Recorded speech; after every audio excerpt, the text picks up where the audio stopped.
nakikita na nag-improve yung chemistry namin onti-onti in the long run. So all we have to do really is to retain the team, keep playing together, and hopefully next time na magkita, mas maganda pa rin ito.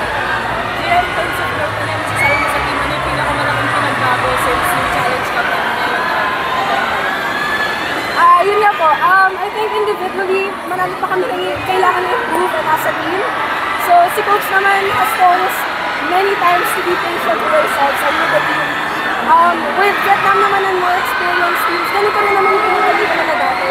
It's just they really stuck together all throughout these years. So yun din yung kailangan namin gawin. Share your message sa buong sumusuporta sa amin. Maraming salamat po sa lahat ng sumusuporta sa amin sa Las Pilipinas. Here around the world, lahat ng pumunta today, flew in from different countries, went here from the provinces. Sobrang nakakataba talaga ng puso na nandito kayo lahat.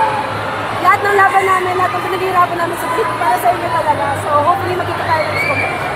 Ate Gia, ano na naman sana natin sa Greek pagdating sa CV?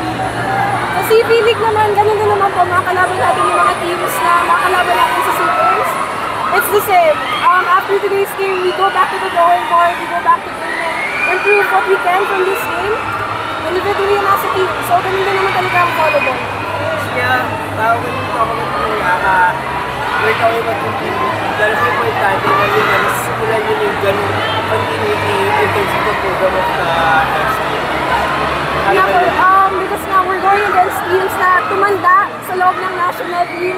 Tayo yun din naman yung goal natin. Tumanda kami ng magkakasama sa loob ng national team. That's how you build longevity, that's how you build chemistry, that's how you build a strong team in the long run. You can't expect na isang talo, isang adversity, palit ka agad. Keep the same people, add new people, reinforce the team. That's how you make a team strong. So hopefully yun talaga yung magawa. Thank you.